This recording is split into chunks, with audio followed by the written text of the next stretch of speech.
Hello, नमस्कार दोस्तों, कैसे हैं आप सब लोग? आई होप सब अच्छे ही होंगे। तो आज की जो मेरी स्टोरी है वो है माँ की नसीहत। माँ कभी भी अपने बच्चों का बुरा नहीं चाहती है। माँ अगर सख्ती भी करती है तो उसमें भी बच्चों की कोई ना कोई भलाई छिपी होती है। तो आज की स्टोरी है कविता के ऊपर। कविता पिता के लाड प्यार के कारण बहुत आलसी हो गई थी। उसे अपनी सूरत और दौलत का बहुत घमंड था। घर में काम करने वाले नौकर चाकर थे और माता पिता की इकलौती संतान थी।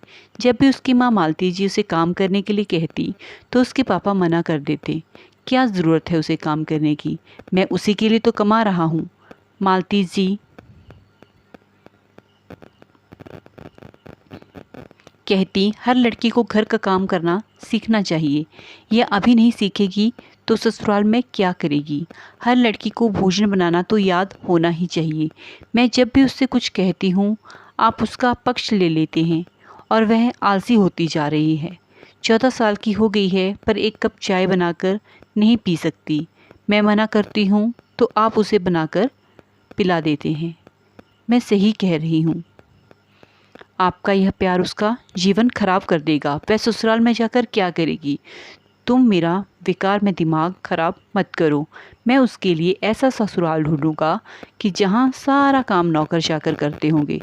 कविता भी बच्ची है, बड़ी होगी तो सब सीख जाएगी। कहते हुए मोहन बाबू घर से बाहर निकल गए और मालती जी बड़बड़ाती रहीं।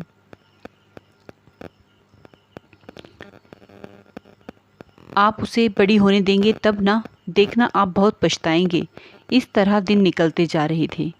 जब दिन भी आया जब उसकी शादी हो गई। वह सुंदर थी, पढ़ी लिखी थी, फिर संपन्न परिवार से थी। रिश्ते में कोई तकलीफ नहीं हुई। किस्मत से ससुराल में भी सारा काम नौकर चाकर करते थे। बस रसोई का काम कविता की सासू माँ ललिता जी करती थी। सचिन उनका इकलौता बेटा था। शादी के साथ माँ हो गए थे। एक दिन मालती जी ने मोहन बाबू से कहा कि वे कविता के ससुराल जा रही हैं। मोहन बाबू ने कहा उनके घर खबर कर देते हैं। मालती जी बोली, नहीं, उसकी ज़रूरत नहीं है। मैं अनायास ही जाकर देखना चाहती हूँ कि कविता वहाँ कुछ काम करती भी है या नहीं। तुम हमेशा उसके पीछे ही पड़ी रहती हो। खैर, जैसी तुम्हारी इच्छा, तुम जाओ। कविता का ससुराल पास के ही एक गांव में था। उसने ड्राइवर से गाड़ी निकालने को कहा और सुबह 9 बजे कविता के ससुराल पहुंच गई। उसे देखकर ललिता जी बहुत खुश हुई। सचिन ने मालती जी के पैर छुए। रविवार का दिन था। सचिन उनकी मदद कर रहा था। मालती जी ने कहा, कविता कहाँ है, दिख नहीं रही।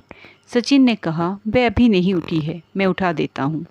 उसने आवाज़ लगाई तो वह उठकर आई। माँ को देखकर खुश हो गई, उनके गले लग गई। मालती जी उससे कुछ नहीं बोली। उन्हें उस पर बहुत गुस्सा आ रहा था।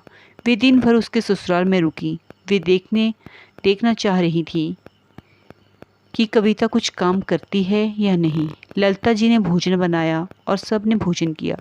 मालती जी की गर्दन अपनी बेटी के व्यवहार से झुक गई थी, मगर कविता का पर कोई असर नहीं था। कविता ने कहा, माँ, आप मुझसे बात क्यों नहीं कर रही हैं। मालती जी ने कहा, तूने मुझे बात करने लायक कहाँ रखा है।